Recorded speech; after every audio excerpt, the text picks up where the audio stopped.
abrirem mais uma vez a palavra do Senhor no Evangelho, escrito por Marcos, no capítulo 3.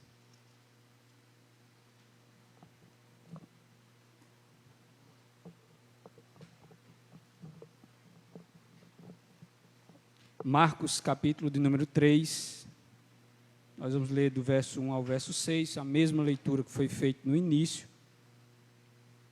Nós estamos nessa sequência sobre os milagres realizados por Jesus durante seu ministério.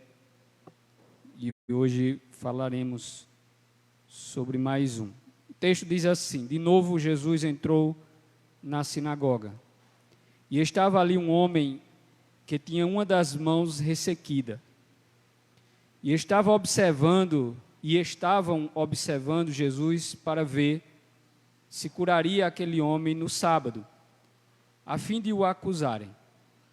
Jesus disse ao homem da mão ressequida: vem aqui para o meio. Então lhes perguntou: é lícito nos sábados fazer o bem ou fazer o mal? Salvar uma vida ou deixar morrer? Mas eles ficaram em silêncio. Então Jesus, olhando em volta, indignado e entristecido com a dureza do coração daquelas pessoas, disse ao homem: estenda a mão. O homem estendeu a mão e ela lhe foi restaurada. Os fariseus saíram dali e com os herodianos logo começaram a conspirar contra Jesus, procurando ver como o matariam. Oremos. Senhor nosso Deus e Pai, esta é a Tua palavra esta que é fiel e verdadeira, digna de toda a aceitação. Que o Teu Santo Espírito venha estar falando aos nossos corações, às nossas vidas, por meio desta palavra nesta noite, para a glória do Teu nome, no nome de Jesus. Amém. Meus amados irmãos, esse relato que nós acabamos de ler é mais um dos milagres realizados por Jesus, nessa sequência que nós estamos. Esse é o 9º milagre. Então, foram cerca de 35, esse é o 9º, mas nós estamos numa sequência cronológica, ou seja, literalmente, de acordo com os estudiosos, esse foi o 9º milagre feito por Jesus durante seu ministério. E aqui se trata da cura de um homem que ele tinha uma das suas mãos secas. Por alguma razão, ele acabou sendo afetado por esse problema e a sua mão direita, na verdade, quando se refere à mão ali, tinha a ver com o seu braço por inteiro, e era seco, apenas a pele apegada ao osso. E com essa dificuldade, aquele homem, provavelmente a sua vida não era fácil por um contexto como o daqueles dias. E nessa noite nós vamos ver que o poder de Deus mais uma vez será manifestado através do Cristo, mostrando que Ele era o Filho de Deus, mostrando que Ele era Deus, mostrando que Ele tem poder para restaurar a vida do homem em todas as áreas, física, emocional e espiritual. E dentro do propósito divino aqui, mais uma vez, o Senhor vai manifestar o seu poder. Mais uma vez, a glória de Deus será manifestada entre os homens. Porém, temos muito que aprender com essa história, apesar de ser um texto com poucos versículos, mas temos muito que aprender nessa noite. Primeiramente, queria dizer que eu escolhi um verso como um texto principal para essa mensagem, pois é a partir dele que nós temos o problema maior para toda essa narrativa. É o que está escrito no versículo de número 4. O texto do verso de número 4, o Senhor Jesus faz aqui duas perguntas para aqueles que se encontravam naquela sinagoga. E principalmente para aqueles que estavam ali simplesmente para encontrar alguma coisa para ter do que o acusá-lo.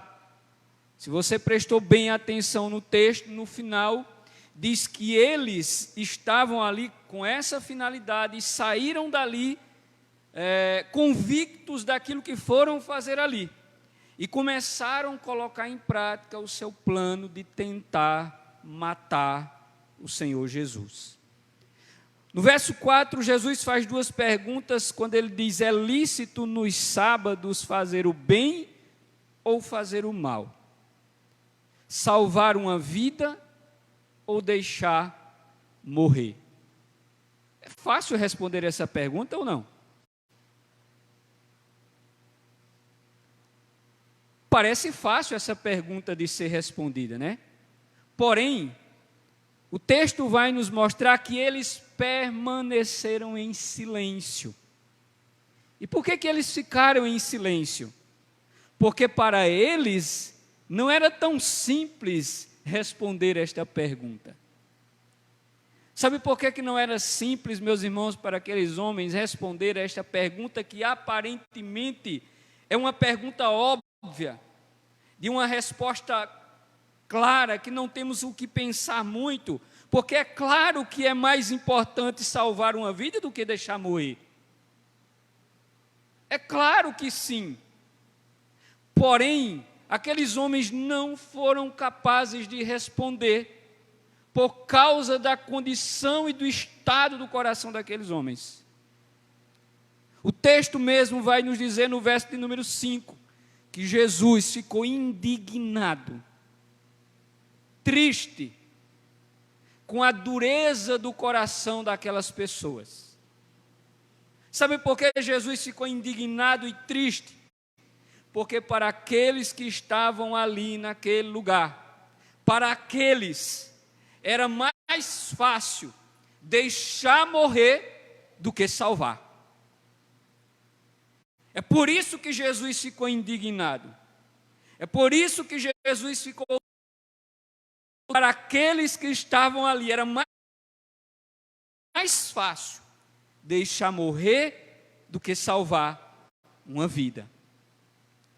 Isso não faz sentido quando nós proferimos, porque o natural seríamos existia. E esse problema, ao longo da história, ele não cessou, ele não diminuiu. A nossa sociedade do tempo presente, do século 21, é uma sociedade tão ímpia quanto aquela que Jesus fez essas perguntas. Nós vivemos em uma sociedade de um coração tão duro quanto aquela. De pessoas que são capazes de preferir a morte de alguém do que salvar a vida de alguém. De ser a favor da morte de alguém do que ser a favor da vida de alguém. Nós somos essa mesma sociedade. Nós somos semelhantes àqueles homens. E a verdade é essa porque a inversão dos valores é algo que acompanha a história da humanidade. Desde a sua queda, desde o momento em que o homem pecou, o coração do homem se tornou corrupto e inclinado a escolher e a preferir as coisas erradas, contrárias à vontade de Deus. O coração do homem é torto. E se não for a mão de Deus, a graça de Deus, o Espírito de Deus, que transforme esse homem, ele vai continuar escolhendo as coisas erradas, praticando as coisas erradas, defendendo as coisas erradas, porque o seu coração é mau, completamente mau perante o Senhor. Inversão de valores é o que nós vivemos na nossa sociedade. Vivemos em uma sociedade que uma das suas características principais é a inversão de valores. O certo é tratado como errado. E o errado é tratado como certo. Inversão de valores. Observe que é exatamente isso que Jesus está tratando. Qual é mais fácil, salvar uma vida ou deixar morrer? Mas para aqueles homens, era mais fácil deixar morrer do que salvar. E talvez você esteja se perguntando, pastor, mas por que para eles era mais fácil? E por que eles pensavam assim? Por causa das suas crenças. Por causa das suas crenças, porque o que molda o homem, o que conduz a vida do homem é aquilo que ele acredita. Você sabia que a sua vida é conduzida por aquilo que você crê?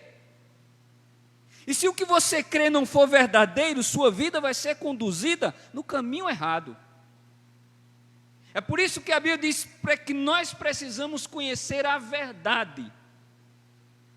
Porque se nós não conhecermos a verdade, nós estaremos caminhando no engano do nosso coração corrupto. Sabe o que acontecia no texto de Mateus, que conta essa mesma história? E também Lucas. Havia uma controvérsia entre os grupos principais nos dias de Jesus.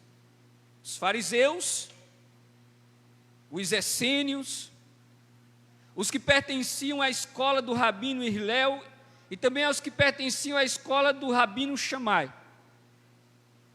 Todos estes tinham as suas crenças que modulavam os seus grupos de seguidores. Cada um defendiam aquilo que acreditavam.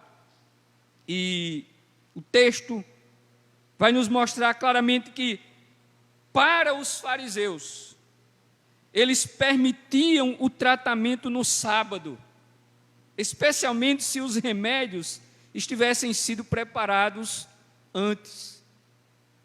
Porque para o judeu, o sábado é um dia especial, é um dia sagrado. Então, o judeu ele tinha a prática de não fazer nada no sábado. Então, alguns dos fariseus defendiam que seria lícito fazer o bem no sábado, desde que os remédios já tivessem sido preparados antes desse dia, para que não tivessem que ser preparados no sábado, porque aí se caracterizaria como uma espécie de trabalho. E no sábado não poderia se trabalhar. Por sua vez, os que eram adeptos da escola do Rabino Hillel acreditavam que as curas, elas eram permitidas no sábado para salvar uma vida. E partindo desse pensamento, o texto de Mateus vai dizer que Jesus disse: qual de vocês que se a sua ovelha ou o seu boi caindo numa cova, num dia de sábado, vai deixar ele morrer? Ou não vai tirar ele de lá? Porque, baseado nesse entendimento, aqueles que seguiam as crenças da escola do Rabino Hillel, quando um dos seus animais caíam num buraco num dia de sábado, eles não deixavam morrer, eles retiravam o animal. E tiravam o animal machucado, tratavam o animal, salvavam a vida do animal. É por isso que Jesus diz: vocês num dia de sábado não deixam o animal de vocês morrerem num buraco. No entanto, vocês estão aí indignados por causa de que não pode ser feito nada para salvar a vida deste homem. Em contrapartida, havia uma outra escola muito mais radical do que esta, que era do Rabino Shammai, que acreditava que os médicos não podiam curar no sábado. E eram estes que estavam ali olhando se Jesus iria curar alguém naquele lugar, naquele dia.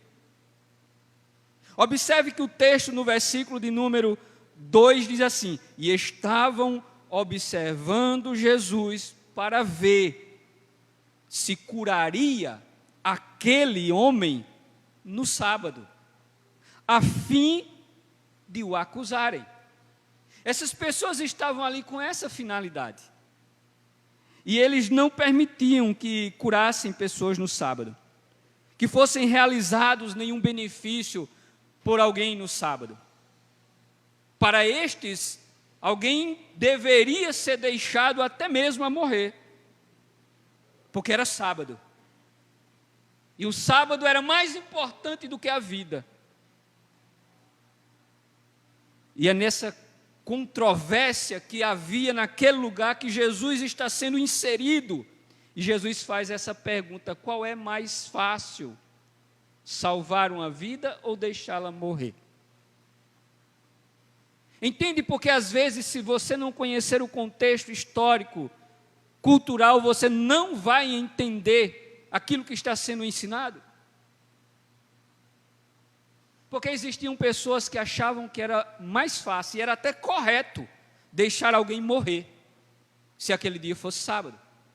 A inversão dos valores. Porque Jesus ensina, e a palavra de Deus ensina, de que a vida, ela está acima de qualquer outra regra que exista, porque a vida, ela é algo que pertence e foi dada por Deus, e ela está acima das regras que estão estabelecidas. A preservação da vida. E aí nós estamos vivendo essa mesma sociedade. No entanto, o texto vai nos mostrar que nesse debate que havia ali, Jesus estava sendo um dos que estavam inseridos naquele contexto. Ele vai dizer: quanto mais,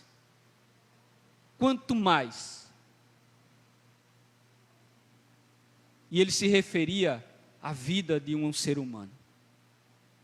Isso nos faz lembrar de que Deus também, Ele se importou com as nossas vidas, com a nossa condição de perdição, de condenação. Ele se preocupou e se importou com as nossas vidas ao ponto de enviar Jesus Cristo, seu Filho, para nos salvar, para salvar os pecadores perdidos, que estavam nas covas, condenados à morte, à condenação eterna, à perdição eterna. E Jesus veio para nos tirar dessa condição, mas enfrentou a oposição, e a igreja ainda enfrenta essa mesma oposição, de muitos que não aceitam que o Evangelho, que é o poder de Deus para a salvação de todo aquele que crê, possa ser pregado, possa ser recebido, que o Evangelho transforme a vida de um pecador. Muitas pessoas não aceitam, não admitem que isso aconteça, porque preferem as pessoas debaixo de condenação, do que verem as pessoas transformadas, restauradas, perdoadas, caminhando para a eternidade com Deus. Muitos não aceitam isso e ainda se opõem a essa verdade, e se colocam contra essas coisas. A igreja enfrenta esse dilema, a igreja vive essa realidade, porque as pessoas se importam mais com outras coisas do que com a vida de um pecador. E Jesus, nas parábolas que ele contou no capítulo 15 de Lucas, ele vai dizer que há alegria no céu por um pecador que se arrepende. Por um pecador que se arrepende.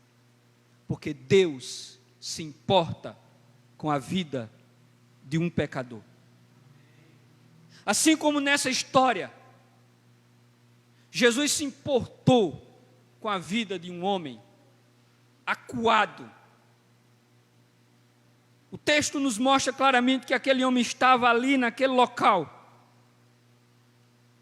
E aquele homem provavelmente estava num canto, tentando não ser visto, notado, porque naquelas condições ele não poderia adentrar dentro de uma sinagoga. Alguns comentaristas dizem que ele poderia até estar fora da sinagoga. Mas o texto sagrado vai nos dizer que Jesus, que vê todas as coisas, que vê todas as pessoas, que através do seu olhar transcendente, através do seu olhar de onisciência, de conhecedor de todas as coisas, que penetra todas as coisas, que vê todas as coisas, Jesus sabia que naquele lugar havia um homem sofredor, que estava ali. E Jesus disse para ele: venha para cá. O texto vai dizer que Jesus manda que ele venha para o meio, para o centro daquela sinagoga. Sabe por que Jesus mandou? Porque Jesus, ele tem um olhar de compaixão. Os evangelistas vão nos dizer que Jesus se compadecia das multidões, porque ele as via como um pastor, aliás, porque ele as via como ovelhas desgarradas que não têm pastor. Por isso que ele se compadecia das multidões. Jesus se compadece dos pecadores. Jesus tem compaixão pelos pecadores. Graças a Deus por isso, que ele tem compaixão por nós. Ele teve compaixão por aquele homem, ele viu um homem sofredor. Jesus viu um homem acuado no meio daquelas pessoas. Jesus viu um homem que precisava ser ajudado. Ele viu alguém que sofria. Ele viu alguém que estava escondido ali no meio de homens maus. Jesus viu a arrogância de homens que não tinham compaixão pelos que sofrem. Jesus viu homens ímpios, que preferiam que alguém morresse só porque era sábado, que preferiam ver a morte de alguém só porque era sábado, do que alguém oferecer ajuda, tratar, tentar salvar a vida de uma pessoa. Esses homens eram maus, perversos, que movidos por suas crenças, ímpias, enganados, achando que estavam servindo a Deus, defendiam coisas como estas, assim como a sociedade que nós estamos vivendo também defende. Jesus viu homens ímpios e de corações endurecidos, que mesmo vendo a manifestação da glória de Deus, mesmo vendo Jesus curando um homem, a sua mão sendo restaurada, apenas um braço que era osso e pele, ele começa a ser preenchido de carne novamente. O homem começa a ter os seus movimentos, a sua mão começa a se movimentar com a outra. Mesmo assim, aqueles homens permaneceram com seus corações duros e saíram dali indignados porque Jesus fez aquilo com aquele homem. E aí nós nos perguntamos: como é que alguém fica triste, com raiva, porque alguém agora está bem? Por que alguém fica com raiva porque alguém agora está bem? Porque o coração é duro. O coração é duro, ímpio.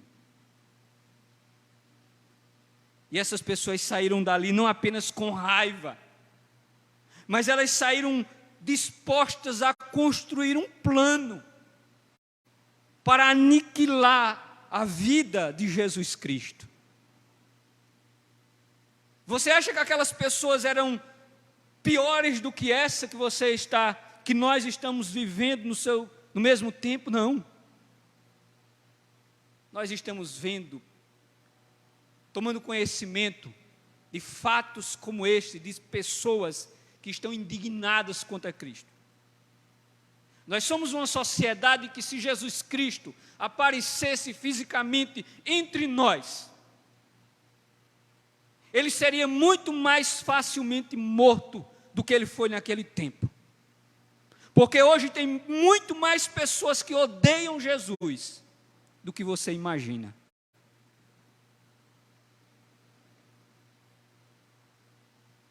Nós temos hoje muito mais pessoas que odeiam Jesus do que você imagina. Pessoas que pensam assim por causa das suas crenças, negando a verdade de Deus, negando ao próprio Deus.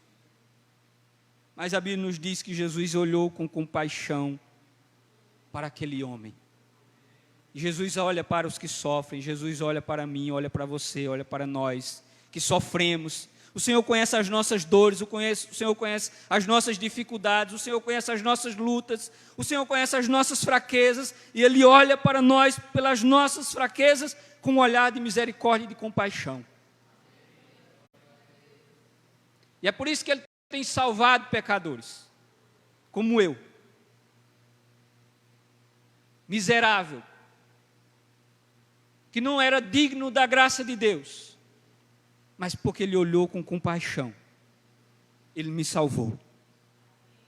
Da mesma forma Ele pode fazer com você, Ele pode fazer com sua vida.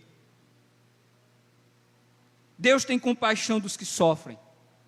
Não esqueça dessa verdade. Se você está sofrendo, saiba que Deus se importa com o seu sofrimento. Não deixe que o seu coração seja tentado a deixar de acreditar nessa verdade.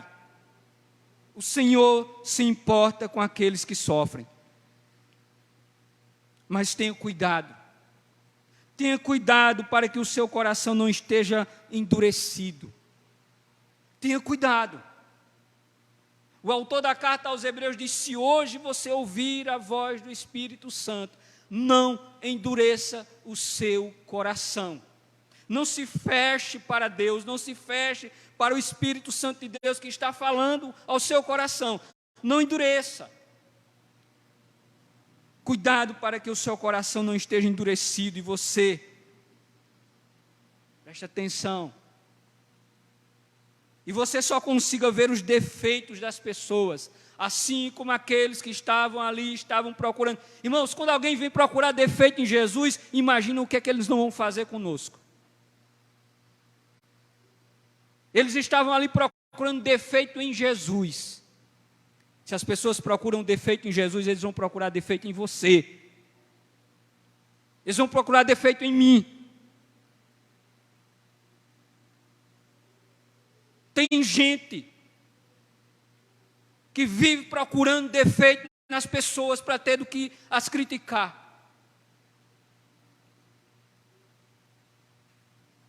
E essas mesmas pessoas são capazes de criticar, inclusive ao próprio Deus. Porque quando alguém critica a igreja de Deus, ela está criticando a Deus. Quando alguém critica um filho de Deus, ele está criticando a Deus. Tem pessoas que são semelhantes àqueles homens que procuravam defeito até mesmo naquele que não tem defeito. Cuidado para que o seu coração não se torne endurecido e você entre nos ambientes aonde você vai e fique procurando as pessoas, defeitos nas pessoas, para criticar as pessoas, para ter do que acusar as pessoas, porque esse tipo de atitude é a atitude do maligno. É a atitude do maligno. Cuidado. Confesse a Deus. Se você tem tido essa disposição de coração, se arrependa. Confesse ao Senhor, porque Ele é cheio de graça e de misericórdia para perdoar. Está na hora de mudar o coração, deixar de ser crítico, deixar de ser resmungão, reclamador, daqueles que só sabem criticar. Está na hora de mudar a disposição do coração e passar a amar ao seu próximo como a si mesmo. Porque Deus não se agrada de quem vive procurando defeitos na vida das pessoas para ter do que acusá-las. No verso 4 nós encontramos, meus irmãos, o texto que eu escolhi como texto-chave, que é a inversão, o mundo e sua inversão de valores. O mundo e sua visão invertida de valores. Jesus disse, é lícito fazer o bem ou o mal. E eles ficaram calados porque para eles era lícito fazer o mal ou deixar morrer, só porque era sábio. Em Mateus 12, Jesus diz, quem vale mais? Uma pessoa ou uma ovelha? Jesus perguntou para eles, Mateus relata isso, quem vale mais, uma pessoa ou uma ovelha? E para eles era uma ovelha. Oh, irmãos, os modernos, os contemporâneos aprenderam, não, eles estão apenas reproduzindo a maldade do coração do homem que está desde a queda. A hipocrisia dos homens mostra que eles não amam a Deus. E sabe quem eram estes que diziam isso? Aqueles que diziam que amavam a Deus, que eram os escolhidos de Deus. Eles diziam que amavam mais uma ovelha do que um homem, do que um ser humano. Estar mais preocupado com um animal do que uma vida humana é uma absurda inversão de valores. Estar mais preocupado com um animal do que com uma vida humana é uma absurda inversão de valores, e é essa sociedade que nós estamos vivendo. Tem gente que casa, não quer filho, quer criar um cachorro, porque é melhor criar um cachorro do que criar a gente. É essa sociedade que pensa assim, porque um animal é melhor do que um ser humano. Tem pessoas que preferem viver sozinhas e criarem um animal, porque um animal será uma companhia e ele não terá tantos problemas como ele tem com o ser humano. E as pessoas estão preferindo os animais do que preferindo pessoas. Ter compaixão de um animal, mas não ter compaixão de uma pessoa que sofre, é uma verdadeira inversão de valores.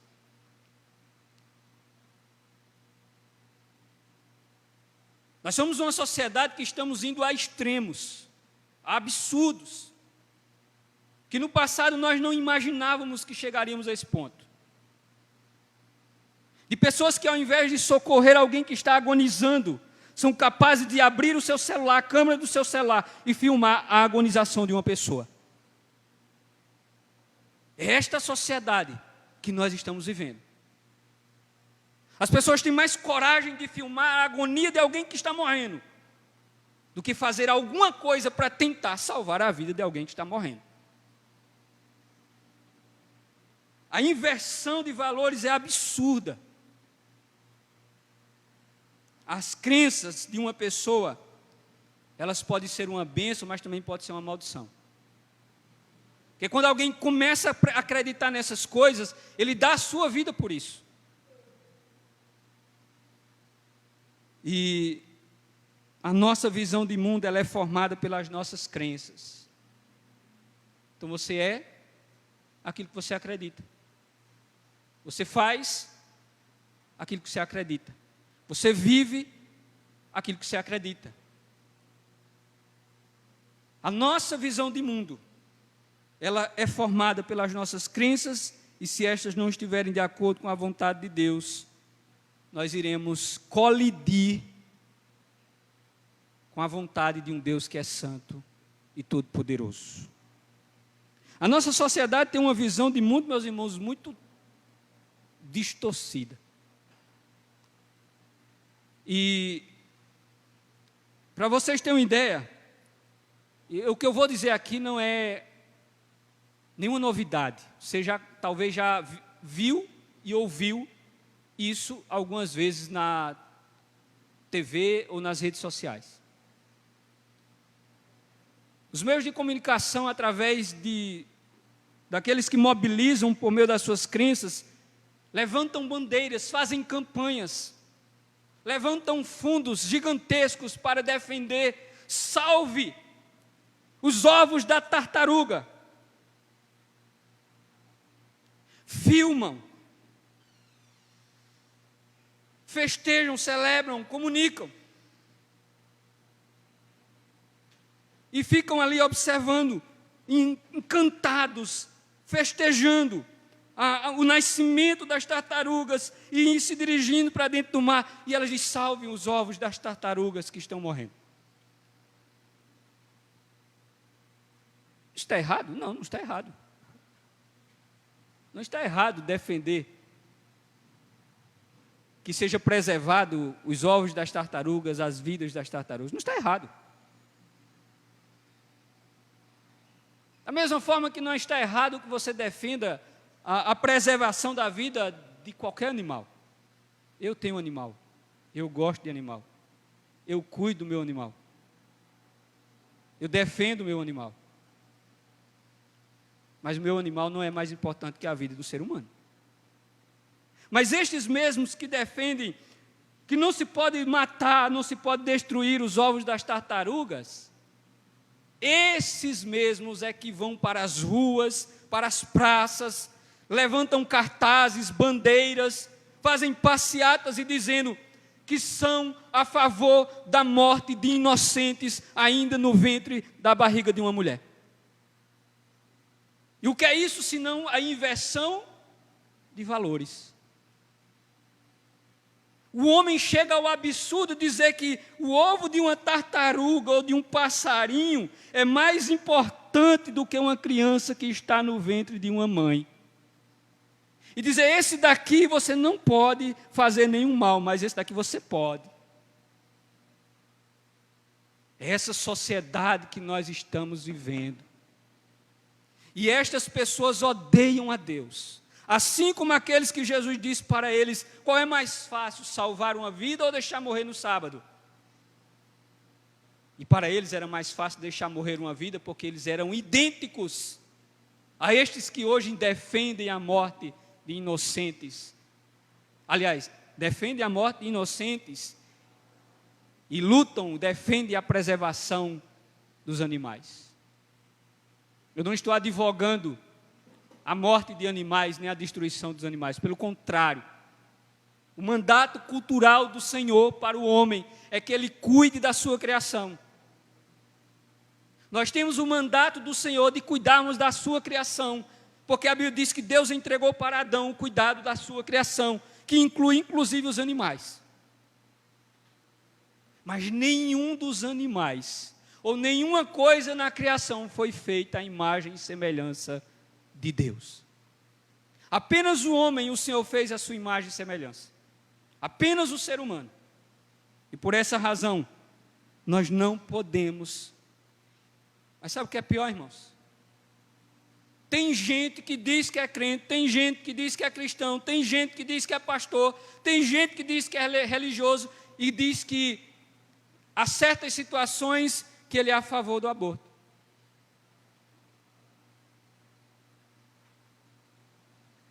É igualzinho àqueles que se diziam religiosos, que se diziam amar a Deus, mas que na verdade eram contra o Senhor.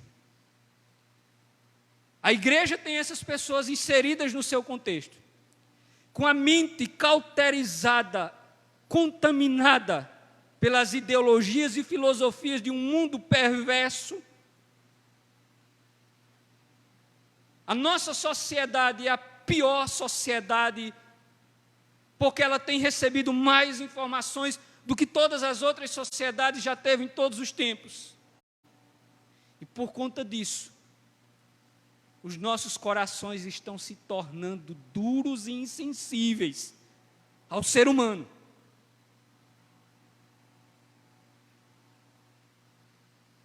Toda vida deve ser preservada, mas a vida humana é superior a qualquer espécie de vida.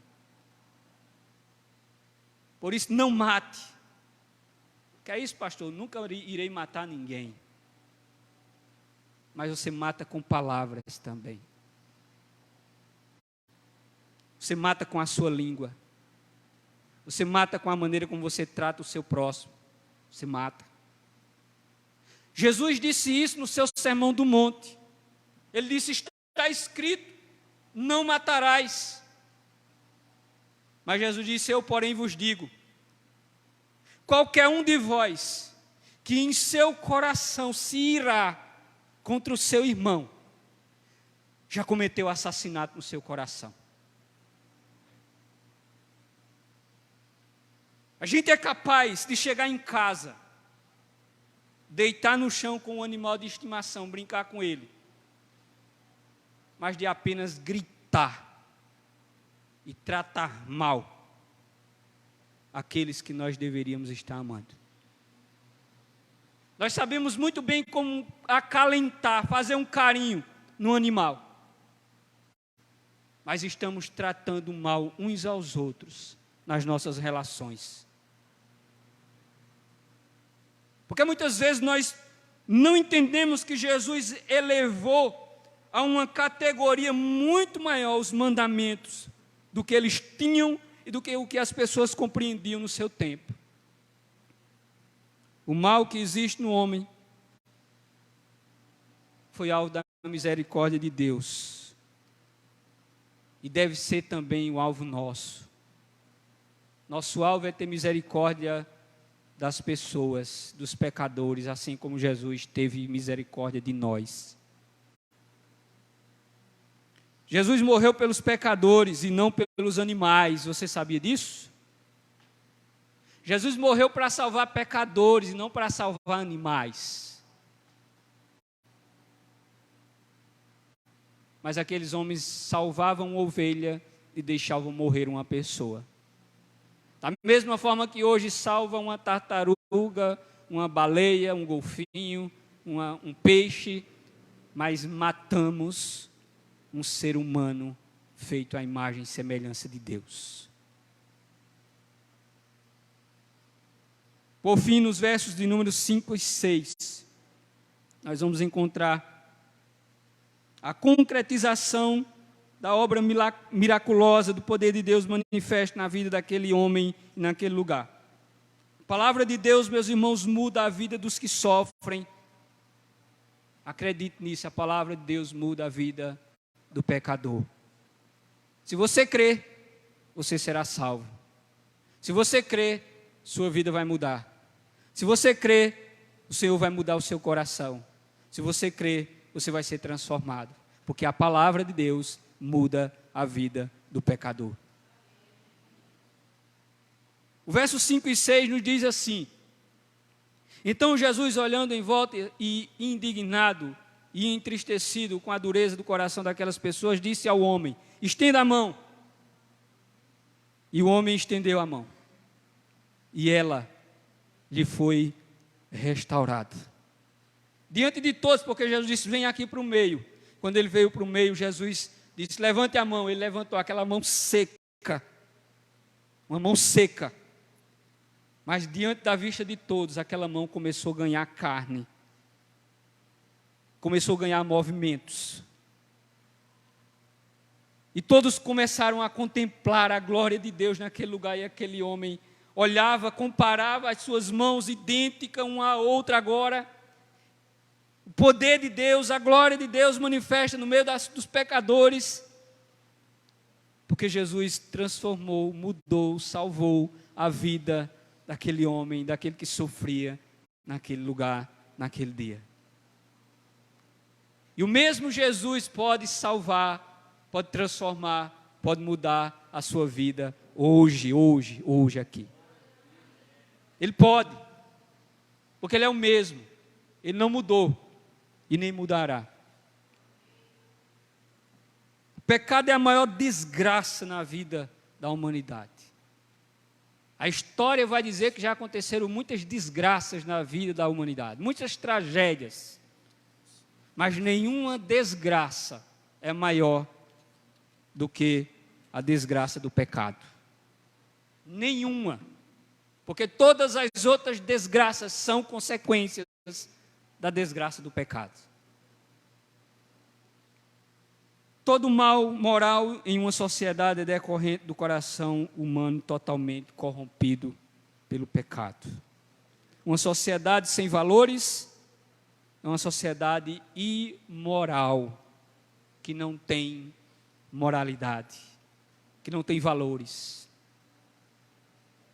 O texto nos diz que Jesus ficou indignado e ao mesmo tempo triste. Você sabia que Jesus está triste? com a condição desse mundo?